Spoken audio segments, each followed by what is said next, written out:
This episode of the Aquarius Podcast is sponsored by Aquarium Co-op. Corey and the team at Aquarium Co-op have redefined the tropical fish and plant buying experience. Aquarium Co-op provides incredibly healthy fish, gorgeous plants, and top quality lights, food, and accessories at competitive prices. So how do I know this? Well, I'm fortunate enough to call them my local fish store where I've purchased many of the aforementioned items. Now, you may not live in the greater Seattle area, but that shouldn't stop you from checking them out. Pay close attention. Listeners of this podcast can get 5% off aquariumcoop.com orders by using the promo code Aquarius5 at checkout. One more time, that promo code is Aquarius5. And if their retail operation wasn't enough, they bring exceptional video content through the Aquarium Co-op YouTube channel. I encourage you to check out the instructional how-to, travel, and fish room tour videos. And don't forget to hit that subscribe button. Lastly, be sure to share the Aquarius Podcast with your fish nerd friends. Now, on to the interview. Today's date is Wednesday, September 12th, 2018. My guest today is Dean Tweeddale. Dean is a lifelong hobbyist and a fellow member of the Greater Seattle Aquarium Society. Dean has a lifetime of breeding fish and has been given the nickname Master Breeder. So Dean, welcome to the Aquarius Podcast. Great, thank you. Yeah, absolutely. And if the audio sounds a little bit different, full disclaimer up front, we're actually in Dean's home, which is in the greater Seattle area. So I'm very privileged and honored to be a guest in your home, Dean, and to be able to interview you here. You bet. You bet. All right, so Dean, some people may know you from some of Corey's Aquarium Co-op videos where, you know, the Master Breeder Dean has been featured, fish room tours, several fish room tours of your incredibly impressive, albeit small, but efficient, very, very well thought out, methodical fish room that you have where you are just, producing tremendous quality, high volume number of fish of a select species in a very limited space, which most of us, if given that same space, would not be nearly as successful. So it's awesome to have you on. And like I said, I think a lot of people out there will probably know you from that. And if they haven't, I'll throw in some links Sure. in the show notes so people can go back and check out how impressive your fish room is and just how beautiful the fish are that you breed. So with all that being said, you didn't wake up one day with all that knowledge, right, and all that know-how. So where does your story, let's go way back in the time machine. What is your first memory of fish keeping? Well, way back, my very first fish were 4 guppies. A woman down the street, actually it was my mom's best friend, I was picking weeds out of her garden. And we would usually use 3-pound coffee cans or 5-gallon buckets. And you would get paid by the coffee can or bucket full of weeds, right? So I had been there, for 3 or 4 hours doing this, and I wanted my payment. And then so I go in, and she gives me a drink of water, and she has a glass bowl of guppies on the table. I'm like, those are cool. And she says, well, maybe you could take some of those for payment. Knowing that my family, we had nothing to keep them in, right? So we lived down the street. So I took home 4 guppies, 2 males, 2 females. Did not know anything about fish at that point. And I kept them in the toilet bowl. Literally, in the toilet bowl. We had 2 bathrooms. Every time I heard the toilet flush, I would freak out because I had taped over the door and everything that no one could go in there. I had to keep them in the toilet bowl for the first night and half of the next day while we figured out what we were going to put them in. Didn't have any food. I fed them cracker crumbs and breadcrumbs. And eventually we got a bowl. And then, of course, with guppies, what happens? You get babies. And then you get more babies. And eventually they outgrow the bowl. And, that led to a tank. And, from there, that was where I started in the hobby. And what age were you during that time? I believe at that time I was 7 years old. Okay, and not incredibly germane, but was that still in the Seattle area, or I guess are you born and raised here? I actually was not born here. I was born in Missouri, but I moved here when I was 5, and I've been here ever since. Okay. And I grew up primarily in a suburb called Issaquah. Okay. So this was in Issaquah, and I think this was long before chlorine and chloramine was, so I didn't even have any water conditioners, and I mean, I literally knew nothing about fish. And we didn't have the internet and all of that back then either. So what you had to rely on is going to the library. And that's what I did. I started every fish book in the library I would get, and read it, take it back, then go get it again and read it again. And at that time, maybe there might have only been a couple dozen books out that were in libraries. So. And what do you recall of the kind of the species selection of what you kept back then? And I guess how many tanks do you roughly as you're getting older, did your parents allow you to keep in the house or in the basement or wherever it is they let you have them? Well, okay, from the first guppies, we ended up with a 10-gallon tank, and that's all we ever had in that house. And then we moved, again, in Issaquah. I moved like 4 or 5 times while in Issaquah. We moved to another house where still just had the one tank. And then we moved to another house where we had what was commonly called a rec room, short for recreational room. And in that room, we had ping pong table, pool table, and stereo. The stereo, the TV wasn't out there. It was still a 13-inch black and white TV was all we had at that time. And there was one wall on the rec room. And by that time I had been to various pet shops. And there used to be a shop in downtown Bellevue called Safari Pet Shop, where all of the tanks were front only, behind paneling, so it was like little pictures. And if you wanted to buy fish from them, they would go behind and net from behind. And I thought that was really cool. And by this time I was, 12, 13, that sort of age. And I was fascinated with that, looking at just the picture, not seeing everything else. So there was some old paneling that we had taken off the walls in one place, and I basically built myself a stand that I could do that on that wall, and it was literally for 2 10-gallon tanks. And I thought that was really cool. And this was at 12 years old. Yes. So our 12-year-olds nowadays could probably do that in Minecraft, but not in actual, not in real life. I mean, so I grew up working a lot with my dad on every project we did. You did yourself. It was. I mean, you didn't hire people to do it because you couldn't afford to pay them. So we did ourselves, whether it was indoors, outdoors, construction. So I pretty much learned all about electrical, wiring, plumbing, and building. And literally that thing was held together with nails, not screws, nails. And it was, we were talking earlier about stands. By today's standards, it was pretty rickety. But it worked, And, I had 2 doors on the bottom. Unbeknownst to my parents later, there was 2 more 10-gallon tanks under there. I had figured out how to wire some lights under there and stuff like that. But I became fascinated at age 13 with discus. I had seen, and then all you could find in the shops were brown and what they call blue discus. Pretty much the same, visually, except for one had a little bit more blue on it. So that led to a paper route. What was the price point of the discus like relative to the price of a discus now, right? Like you go into a pet store, you're probably getting a silver dollar size discus for 30 to 60, depending 30 on... to 60, yeah, right? Yep. So obviously inflation, but are they relatively as expensive then, or were they more expensive back then? I would say... Okay, so back then, you were buying nickel and quarter size discus. You weren't buying the bigger discus that they are now. Now it's very popular to sell them bigger. Mm-hmm. And maybe that's because more selection has happened. Maybe that's because there's more deaths that have happened in raising them. But you could buy a nickel-sized discus for $5.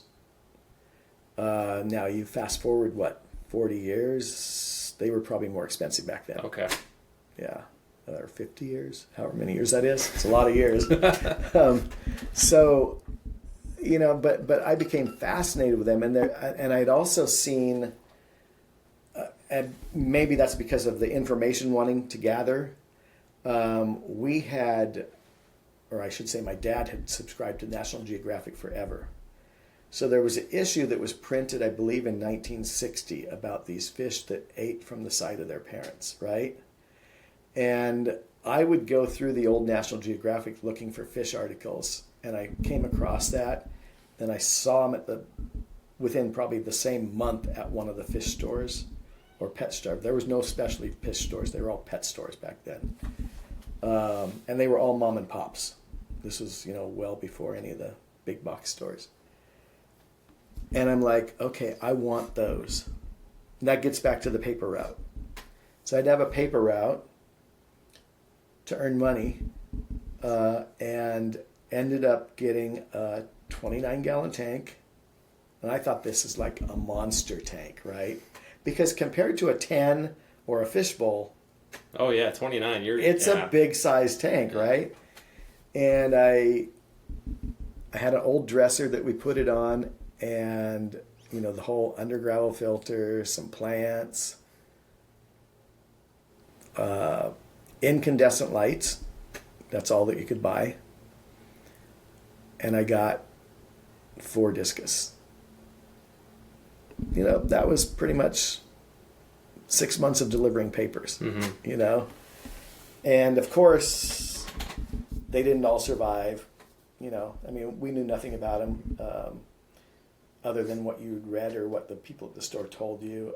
That had to have been heartbreaking to see one of those discs at that price point. Die. Yeah. And but I knew there was more, and I wasn't quick to give up, so I got 4 more, so now I had 5. And eventually I grew 3 of them to what would you consider, like 4 inches. So kind of by our terms, that would be subadult, but they were breeder size. And when I was 13, I spawned discus for the first time. That is awesome. And, the first couple spawns didn't work, but eventually they did. And then, of course, the guppies kind of started going to the side because I needed those tanks to put the little baby discus in. And then I quickly learned that, hey, the stores will buy these from you, but they won't pay you. They buy them in credit.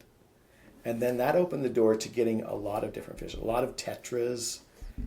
I tried just about everything, at that point and tanks multiplied. So at 13 years old, breeding discus in a 29-gallon with under gravel filters, which today people would scoff at you and call the fish police on you for saying that you could do. Do you recall? Were you doing weekly water changes? Like, was that even? I was doing, I would say, more like monthly water changes. Water changes weren't really even talked about back then. Even if you went to the store, they wouldn't say, "Oh, you got to change your water." People would do it when the water turned green or ugly. And there wasn't a lot written about water changes in any literature. It was like, but I did run into other aquarists. In Issaquah, I found, and I guess I can say this, the guy that ran the funeral home had a basement full of tropical fish. That's almost kind of creepy. Hey, Mom, I'm going to go to I'm going to like the Undertaker's house. We're going to go look at some fish. It was. I would, and he lived across town from me, so, you'd ride your bike across town, and he would also sell fish. He had kind of a home-based business out of it. And I would go over there and, pester him for hours, and he was the first one that actually said, well, to do the consistent water changes. And that's when I started learning that part of it. Oh, that's awesome. But before that, and also gravel vacuuming. Never heard of, right? You just change the water, and I'm sure the gravel will get dirtier and dirtier and dirtier and dirtier until it's plugged up. I'm hoping all my plants just take care of that, so I don't. I know. Well, exactly. there's too many plants there. I can't gravel back, right? Right. So then let's fast forward a little bit. When do you get like your first legit fish room where you are an operation and you are turning fish out of it? Okay, the very first one was my wife and I had been looking at. No, actually, at that time she was my girlfriend. So my girlfriend and I were looking at a place to live, and we were just out of college. And literally just out of college. And this is back when Seattle was affordable, right? Yes. Okay. However, we ended up in Everett. So even more affordable. Rent to own was a popular plan back then. So you rent a place for 6 months, and that'll give you a down payment to own. So we went to one of these rent to own places, and we wanted to know what we could own. And they said, well, why don't you drive to? They gave us some addresses of where we could go, and so it was a Saturday. We drove up to a place in Everett, and it was a condo that you could buy with this down payment. 2-bedroom condo, 1 floor, so not a upstairs, and a 1-car garage. And the realtor there that was showing it was very smart. She says, why don't you guys just put in an offer and forget about renting? With 0 down, and we both had jobs out of college, so we did. We put in an offer, and it was accepted. So that was our first place to co-mingle, co-live. And it had a 1-car garage that was deep enough, and I put a wall across and separated about 6 feet of space. One wall had the washing machine and dryer and a hot water heater, and the other wall I was able to put fish tanks up. And it was only discus at that time. And I started breeding and selling discus. I think maybe I put tanks above the washer and dryer also. I think I had maybe 10 or 12 tanks in that space. From 29s to... No, I had 20s, 29s, and I think I had 155. And I started just... Any discus I could get hands on that I wanted to breed, I would buy them, get them to breed, and then I would sell the babies. I wasn't shipping babies at that point. They were just going back to stores. So that was the very first, if you want to call it, a fish room. And that's probably in something that's like, what, 60 square feet of space? It was basically probably 6 by 10 feet of space, yeah. Okay. Yeah. That's awesome. Yeah. And so no auto water change system, I'm guessing. No. You're just doing buckets into the sink or hoses into the sink. Okay. And there was no sink, so it was buckets and then dump them down the toilet or the bathtub, whichever, So there's a lot of buckets. Mm-hmm. What were some of your first lessons learned of setting up that fish room, or maybe your evolution as a discus breeder? I learned a lot more about keeping the water changing. It became more and more important, especially as the tanks filled with babies. Losing tanks full of babies was just heartbreaking. And it almost always led back to water quality. It wasn't that they weren't eating. And you learn that's the hard way to learn it. Fortunately, I became friends with a couple other really successful discus breeders, and they would, change more water. And then I also did learn that's when I first learned that our Northwest water is so good for fish. And you can go any direction with it, because when you're starting with water that is soft and, let's just call it neutral, you could pretty much turn it into anything you want. If you want to do African cichlids, you could do African cichlids by adding buffers. If you wanted to do acid-loving fish, you could let that water acidify really easy. So I learned a lot about water in that fish room. And that led to the next fish room, which was probably the biggest and best that I've ever had so far. Yeah, so let's go straight into what is that? So back then I was in construction. I worked as partners with a builder. And we had a cabinet shop along with our construction company. And I kind of ran the cabinet shop as well as construction sites for him. I'd worked for him for probably 6 years at this time. And there was a couple days, one week, where I was late, like 3 days in a row. And it was all revolving around traffic accidents or whatever. And I came in the third day, I was late, and I was just in a bad mood. I said, I'm just so tired of living so far away.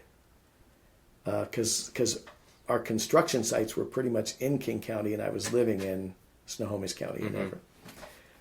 And which with no traffic, that's maybe a 30-minute drive. Right. But once you add traffic, it could be an hour and a half. Yeah, so we basically have Highway 5 that goes north-south. Right. And then Puget Sound is on your west. You've got mountains and valley on your east.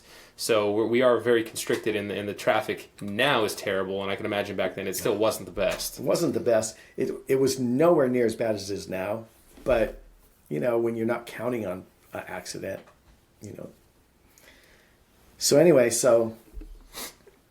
he had found these two building lots, one across the street from each other, at a really, really good price. And he said, I'll tell you what, if you want to manage these two sites, build one house for sale, build one for you guys, you could build it at cost. And so, of course, I went home that night and she was still my girlfriend at that time. We were... Got to put a ring on it, Dean. What's going on? Were we engaged at that time? We were engaged. All right, so there's a ring. There's a ring on it. We were engaged, yeah. So by then we were engaged, and we fell in love with the idea of designing and building a house that we could afford. So the next day we went to the bank. They said you have to save like $900 a month for 10 months. That's our down payment. And you will qualify. And so in that house, it was multi-level. It was a garage with a living level above, and then, your living level and the bedroom level above. So it was basically 3 levels. And off the side of the garage, I was able to build a room about 20 feet by 16 feet. It was all underground, so there was no natural light, but it had water. It was insulated. It had a slab, and the walls into the crawl space could be insulated with as much insulation as I wanted. The hot water heater was right there. The furnace was right there, and I also had gas available. So that was going to become my new fish room. My wife didn't really understand that whole concept other than it was my room. And she understood that we could both park in the garage. That was what was important. So so that became my next fish room. And I've talked to you before about having the 12 feet of counter space. Mm-hmm. I had that. And I had a laundry sink. And I had floor drains. And, I had everything you wanted. And how many tanks did you get in that space? Well over 100. Wow. At one time I had a lot of them were 20s because I was breeding discus still, 20 breeders, or 20 talls. And then I had 40 breeders. I had the stack of 180s. There was 180 over a 180. I had tons of 5 gallons because I was also doing a pistos. I had one rack that was it was like 18 5-gallon tanks with a pair of pistos in each, all producing young at the same time. And then on my counter, the back of the counter was completely lined with 5-gallon tanks, which were fry raising tanks. And that was my first iteration. Is that even a word? Iteration? Oh, yeah. Okay. Oh, yeah. Of the, quote, drip system. Because I was dripping water in to constantly change water in almost all of the tanks. I had drilled little holes, which now we would use bulkheads. Mm-hmm. Back then I just forced spinal tubing through it and let it expand back. Mm-hmm. So that's some innovation right there. Yeah, you had to try. You try everything. And, there would be times with, you try stuff and it fails.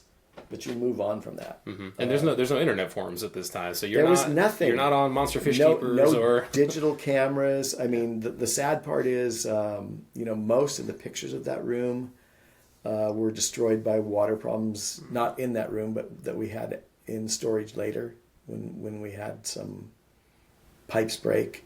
So I don't really have hardly any pictures of that room left. There is one picture of it in Dick Au's book, but it's only one little corner of the room. But that room was, I mean, it was 9-foot ceilings. I had tanks 3 tiers high, built all the racks, and it worked. I would love to have that room now. How long were you in that room for, operating as fish room number 2? 15 years. And the first 3 were very frustrating. The last 3 were also frustrating. The middle ones were great years. Mm-hmm. I was going literally, and this is again when you would, to ship fish, you went to the airport, and it was all air freight, so it was airport to airport.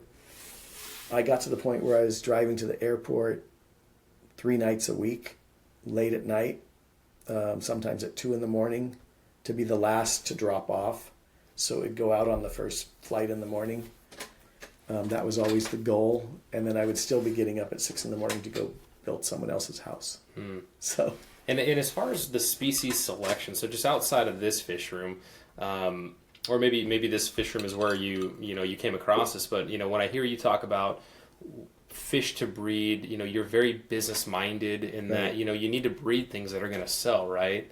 It's not you can breed fish, but if they're not going to sell and you're just going to hold on to them, then you're just going to kind of amass a collection, I guess. So, the discus thing, like you fell in love with the discus, you got them to breed. That does inherently, the discus just have that mystique and that popularity to them. So were there any kind of hard knocks that led you to having this business savvy mindset when it came to species selection?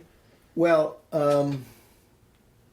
now it's easy to talk about that now, but in hindsight, it's harder because now you can look at. I always say that if you're going to run a fish room, get a couple species that will always sell, and they're going to take up at least 50% of your tank space, and then play your other tank space is yours to play with, right? So, and I don't know whether falling into discus really young and was intrigued with that. In a way, that did make spawning some of the other fish really easy. Most of my fish have always been softwater fish because that was naturally what happened. But I did venture into some of the smaller Africans, the pelvic chromis ones. Again, that's a softwater fish. But I also did, is it Julitochromis, the little Julies? Daffodil cichlids, they became really popular, especially the yellow ones. Shell dwellers I did for quite a while. But I would only dedicate a little bit of tank space to them because the other fish were easier for me to move. And maybe it's because I became known for them.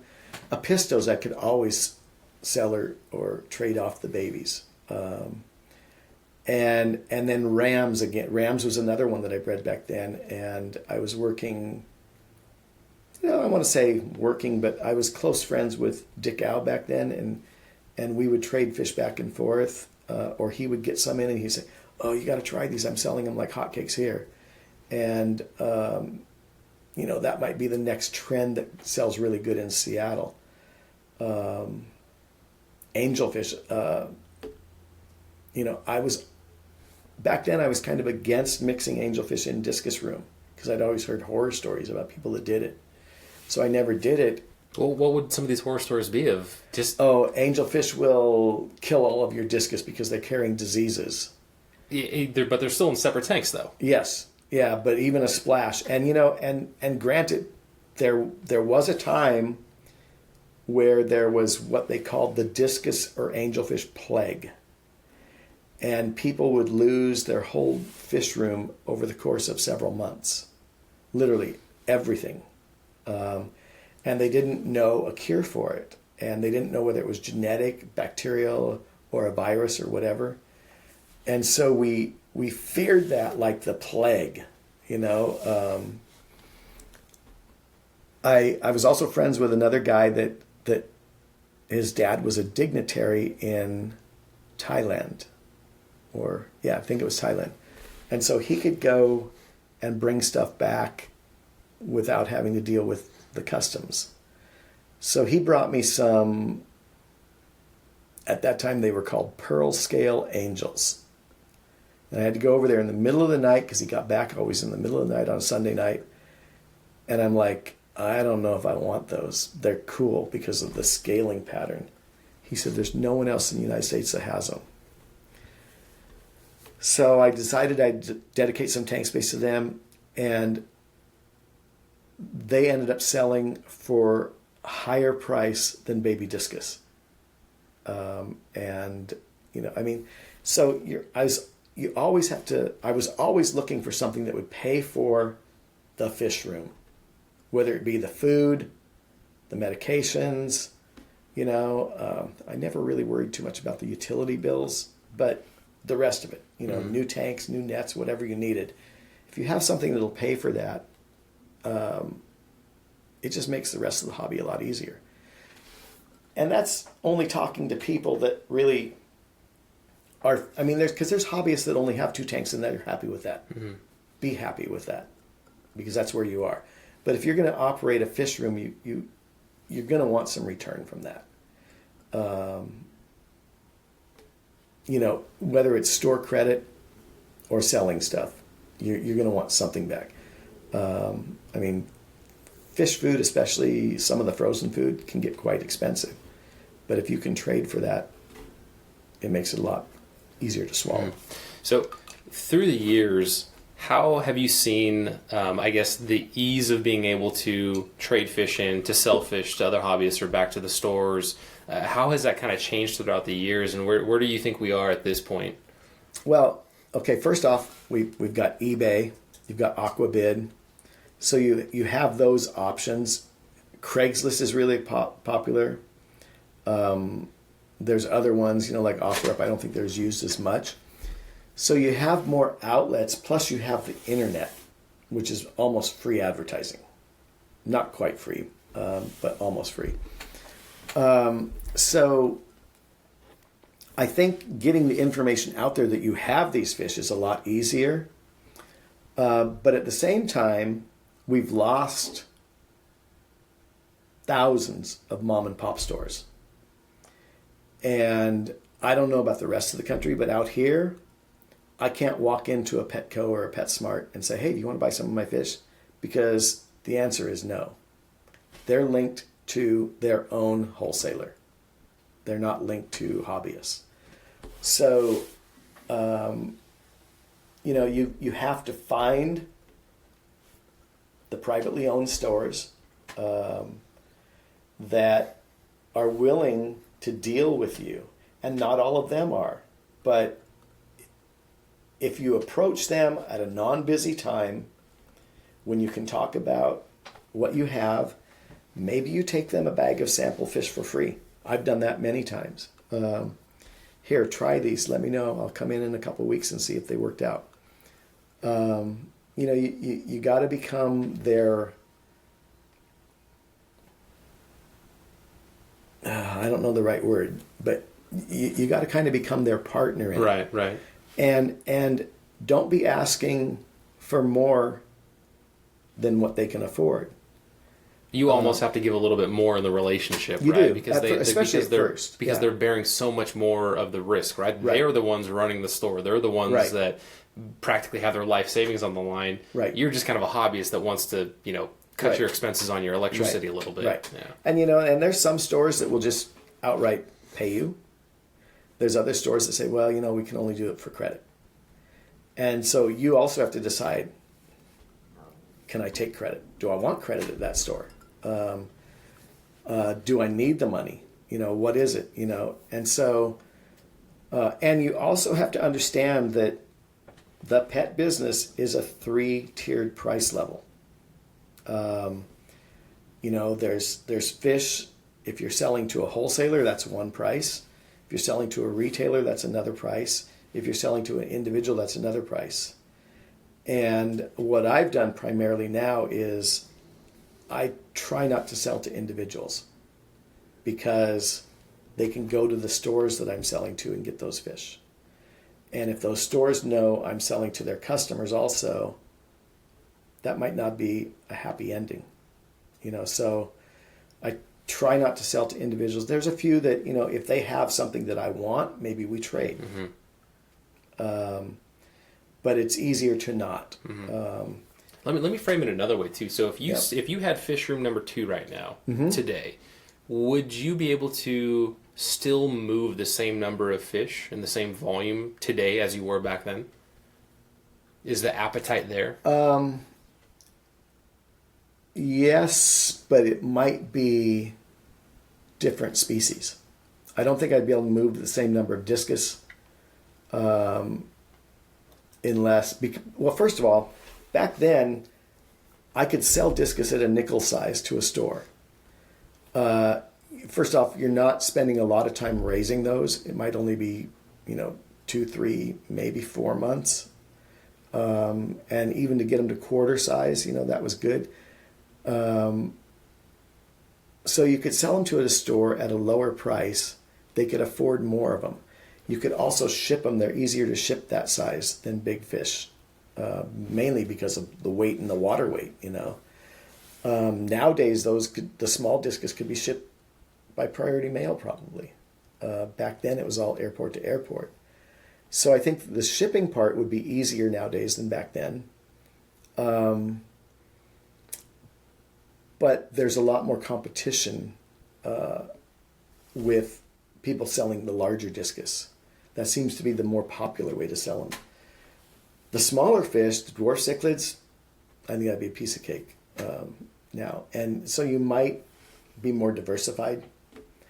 At the same time, it's harder to be diversified because your attention has to go in so many different directions with raising those. They don't all raise the same. Angelfish, you will always sell them. They're a popular fish in every shop. And I found also, you get a niche with the rams. Rams aren't always the easiest to breed, but they always sell. So that's, those are where you keep your bread and butter fish. But the rest, I think you diversify a little bit more. What is a fish that you would want to experiment with? Call it a unicorn fish of yours. What's something that, if you had the tank space, you would want to breed, or maybe something that right now in your current fish room, which is on the smaller side compared to fish room number 2, right. That you are planning on breeding. If you can unveil the curtain a little bit, so. Well, let's see. I've been more and more interested in Plecos, especially the L number ones that are becoming, almost extinct in nature. So I've got, 3 or 4 different varieties in the fish room growing out right now. Patience is key with those. You have to be willing to spend the time to grow them. Same with the Corydorus. I think I brought back 3 more species from Peru this summer. Hopefully I will end up with enough of those to get to breeder size. And I think I just said the word patience. You have to be patient if you're going to do something like that. Because a lot of us, or a lot of people, say, okay, I'm going to get those. They feed them like crazy. In fact, they might overfeed them. Or they might feed them the wrong foods to get them to grow really fast. And then they end up with diseases. You have to be willing to take, especially the Plecos. I think you're in for a 3-year process for any of those L number Plecos. And so first of all, you have to start with enough where you're hoping to get males and females. Second of all, you got to get enough of those growing up to a full adult size where they're going to start spawning. And then you got to hope that they basically cave up and spawn and produce young. And keep in mind, a lot of those only produce like 15 or 16 fry at a time.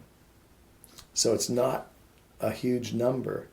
Yeah, I know people that breed those specialty plecos. I mean, even coming down to the cave design, right? Like Right. the fish themselves can be very picky.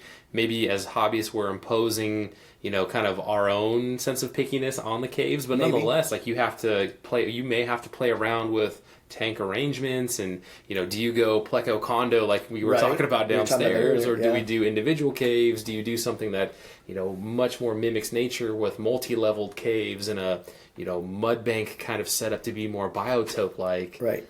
And is it a square cave? Is it a round cave? Is it a triangle cave? I mean, you have all of that. And I think some of those have, I mean, I would guess in nature, the caves are more round. But a lot of people that are keeping those plecos are on flat or bare bottom tanks, right? In nature, the bottom would be mud or maybe sand. We caught plecos this summer. It's totally all rocky, but those were all, I believe, one form or other of ancestral species, not necessarily an L number. And so, yeah, do you mimic that? And can you mimic that and keep the fish alive? That's another question. I mean, if we dumped mud in our tanks, we could not do that. We would not keep the fish alive. But and the triangle cave comes to mind is that designed so that their pectorals can hold themselves in? Did we design that or did nature design that? I think we did. Yeah, somebody wanted to design something that was different, right? Set yourself apart from the competitors and be able to sell some product. Exactly. And you just hope somebody's successful and they share that with other people, and then you got a thing. Mm-hmm.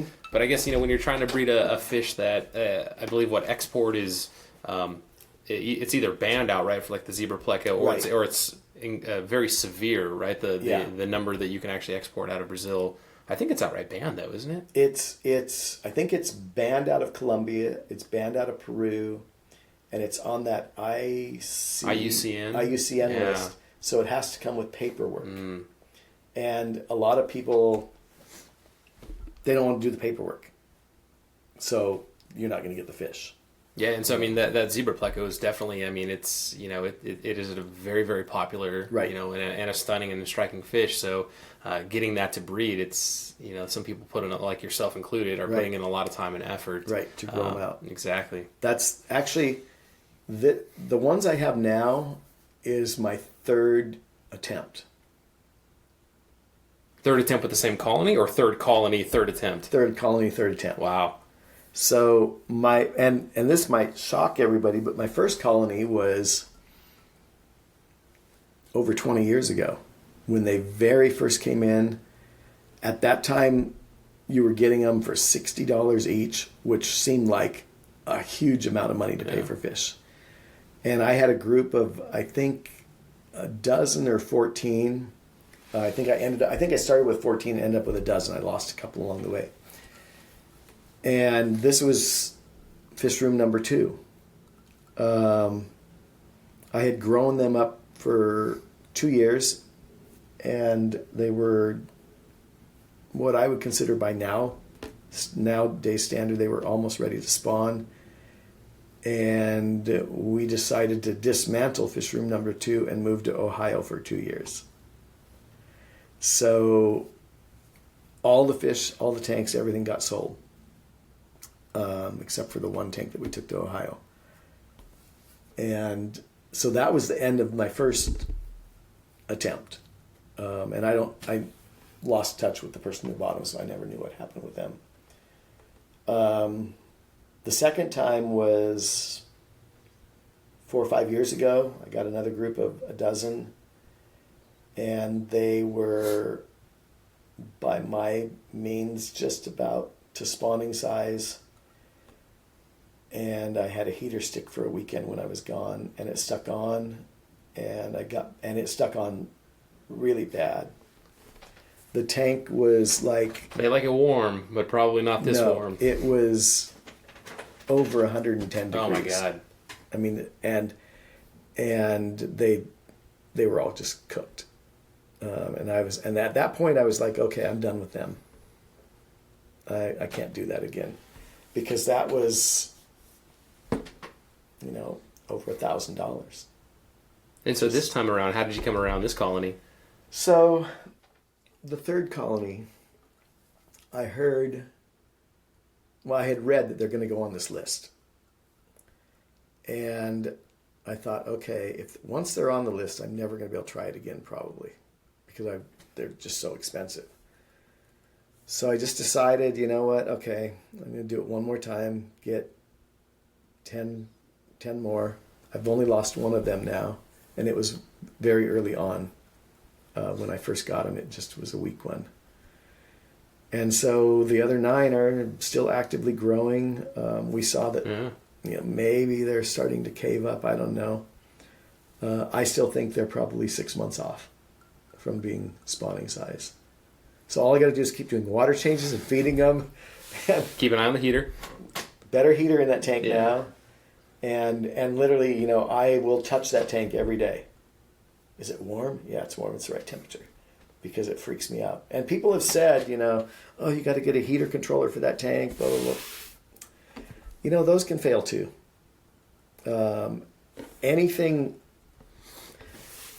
Heat is a hot spot for me with tanks. Because anything dealing with heating a tank can and will fail. It's just a matter of when. That's why we were talking earlier about, your upcoming fish room. Are you going to heat the whole room? Mm-hmm. Because you can insulate the whole room, right? I had, yes. And I am insulating that whole room. Right. And I had a heater that within the first week, it fried inside the tube. And it was one of the kinds with the glass exterior, so you can actually see in there. You can see it fried. Yeah, you saw that it fried within a week. Yeah.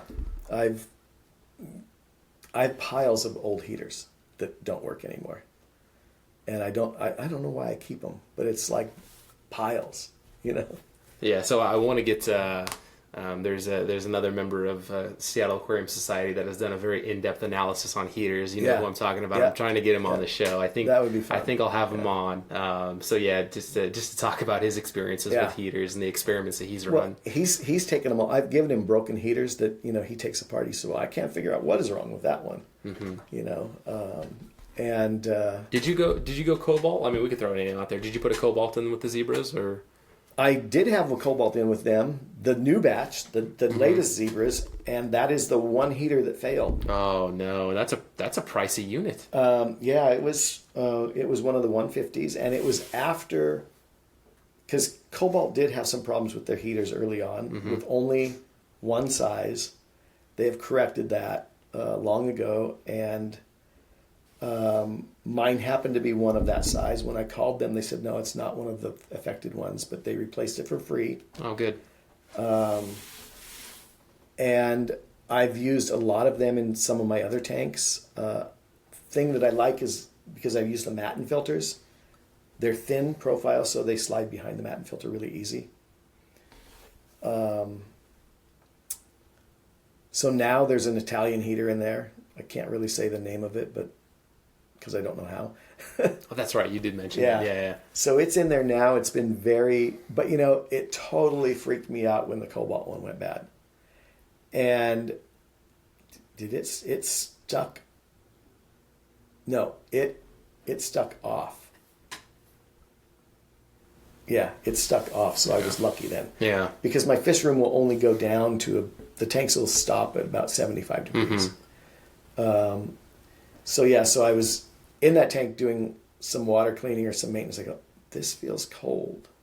And I don't do, those, I don't have thermometers on every tank. It's all kind of by feel or by intuition. You've been doing this for long enough. Yeah, what's going on in there? I mean, you see the fish are acting weird. It's time to, okay, what's wrong in there?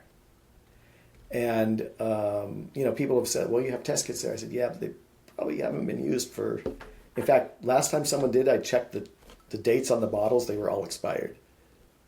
So, that's how often I do the tests. Yeah. And to your point of being in the tanks, on a daily basis or on a regular basis, with this new fish room that I'm building out, going with an auto water change system, making sure that I still have the due diligence to go in there and make sure that I'm very involved with each of these tanks where I'm, doing breeding projects or whatever it may be, right? Right. Well, even with the auto water change, that might be fine for, say you have 10 tanks on one of the water change things, one station, whatever you want to call it. What if 9 out of those 10 tanks are getting enough water, and the one that happens to be the most crowded tank is getting the same amount, but it's not enough? You have to be able to observe that tank might need an extra water change. That's why I also added the individual tank thing downstairs, because it's easy. Just, okay, I've auto water changed that, but I want to do, another half hour or whatever on that one tank. Makes a big difference. And were we talking earlier about how can we observe everything? Like you can't possibly observe everything in your fish room every day. We've talked a lot today. Yeah. So a lot of times we don't have time, especially since we're working outside of the house also, to carefully observe every tank every day. So you have to be able to hit the high spots every day. In my case, when the fry system is up and running, that needs attention every day. Whether it's water change, whether it's pulling fungused eggs, fry that die, that has to be observed every day. Because the last thing you want in there is the whole tray of fry to die. I also have to observe when I'm moving the fry from the fry trays to, usually they go into a 10. Mm-hmm. Especially the first couple days. We were talking about those matin filters, the flow. Well, that flow can change whether the fry get food or not, right? So you have to be really careful that time. So you have to observe the things that need observing. I mean, there's some things that you don't have to, that are taken care of, but that based on experience, not based on guesswork.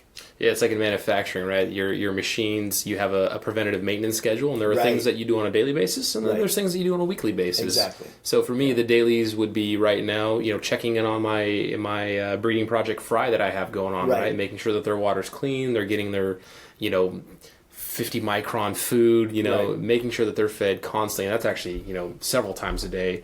And then checking on Poe, the Shodentai puffer, because he came with a fairly high price tag. Right. And then the other main show tank, which I can kind of neglect a little bit because there's so much planted mass in there that I can be a little bit careless. It's also on an auto feeder as well. Yeah. But to your point, though, knowing what you need to hit every single day, that's a brilliant piece of advice. Yeah, I mean, because there will be things that you need to do every day, and there's things that maybe I can do that once a week or once a month. I mean, it's like the whole auto water change thing. When I first set that up, I never knew when to change those the filters. I was guessing. And then I thought, you know what, I should probably track that, because, I mean, first off, they're relatively inexpensive. And so somewhere I ended up with a chlorine test kit. Now, our water doesn't have a lot of chlorine in it, and we don't have chloramine, so we're really lucky that way. And so when the flow got really low, I tested for chlorine. I still didn't test chlorine, but at the same time, that sediment filter was blocking so much of the flow. I'm like, okay, maybe I have to do this every 3 months. And that's kind of what I've started on now, is every 3 months, those got to be changed. Did you build the pressure gauge into it initially, or is it as a result of this observation? I had the pressure gauge, and it was really easy just to screw it on there. And so let's no, it wasn't in there at first. That was just an extra outlet. And then I realized, I could put that on there, and I could see if my pressure is dropping. Yeah, so Dean is such a genius that on his auto water change system, to give more context, so coming out of the water supply, you've got the mixer. It goes into a sediment block, and then it goes into a carbon block. Right. And then from there... Through the temperature... the thermometer well. Through the temperature thermometer well. So you really need to check out Dean's channel and some of the videos I'll link in the show notes, because Dean is a DIY genius. So he has an actual water pressure gauge that he's installed before it goes to his manifold system, which then feeds the tanks, with on-off valves. And so from this observation, you're saying that you noticed when the pressure drops, all of a sudden the tanks aren't getting water changed. And then you're going, oh, well, wait, what's wrong? What's plugged? And at first I thought it's a problem with my hosing or something. But then I realized it's the pressure coming out of the filter is not enough. I don't think I've seen anybody in any videos of their auto water change system that employs a water pressure gauge coming out of a carbon block or anywhere in their system. $12. Yeah, it's genius. And it'll let you know. I mean, I could put one on the other side, that that's just for tank filling, but that's obvious. When that filter is black or really dark brown, you change it because it's just sediment. I think the filter that plugs up the most is the 5 micron or the 0.5 micron carbon block. And what I did when I first put that pressure gauge on is I hooked it up with no cartridges in there to find out what my pressure was, just baseline. Yeah. And I think it's around 65. And so I noticed that when it drops below 40, that's time to change it. Yeah. But I've also found that I don't let it get that low if I change it every 3 months. So that's where I came up with the quarterly, basically. So let's say to cap this interview off, Dean, and there's so much more I want to talk to you about with various other species that you've bred, your travels to Peru, and maybe where else you have in the future planned, and how I can tag along because I think that'd be awesome. Yeah. As somebody that's going to be setting up a fish room or a breeding operation, I mean, what would be another piece of advice that you feel like from your experience, from the lessons learned that you've had, what would that be? Well, these days there's so much information out there, whether it's YouTube, other hobbyists, there's so much stuff out there. Start with your space, and don't do what I do, try to put everything you can in that space. But figure out a way of using that space to the maximum that you can. And that's not always necessarily the most tanks, but it might be setting those tanks up the most efficient way. For example, in my fish room where I have the 10 10-gallon tanks racked endwise, that could be just 4 20 longs in the same space. I chose the 10-gallon tanks because that's where the fry were going to spend a lot of their life. And racked endwise, 10s aren't so deep that you don't see them. Now, a 20 long racked endwise would be really hard to service. I also chose matin filters. We talked about this a little bit more because then you can literally pull the decorations out and you have free range for the net. Just makes sense. Ironically, very few fish get behind the matin filters. I mean, I've seen some plecos, a few catfish once in a while, and occasionally a couple other fish, but very few actually are able to swim into that current. So when you think about your setup process, which is what you've been doing, before you actually do it, and then figure out your tank layout, figure out what you want to do with your fish room. Are you going to breed, or do you just want to look at the pretty plants and pretty tanks? Do you want both? Maybe one wall's one and one wall's the other. So maybe you have show tanks. And then the other thing that I always say is, and remember this, getting started is half done. Think about that. I'm thinking about it right now. Yeah. If you don't start, you're never going to get anywhere. And I didn't make that statement up. I learned it from someone else that told me. But, if you don't start, you're never going to get there. Yeah. Yeah. No, very good. All right, Dean, we're about to hit an hour here, so I hope everybody's enjoyed this discussion with you about, your breeding that you've done in the past, your experience in the hobby, setting up fish rooms, running fish rooms. You and we've got a date with some Mexican food. Yeah. So we're gonna get down and chow. And again, I definitely need to have you back on and bribe you with some more food. Awesome. So, Dean, thank you so much. I appreciate it, sir. You bet. Thanks. Thank you again for listening to the Aquarius Podcast. As always, get involved in your local fish club, help grow this wonderful hobby, and have fun with other fish nerds.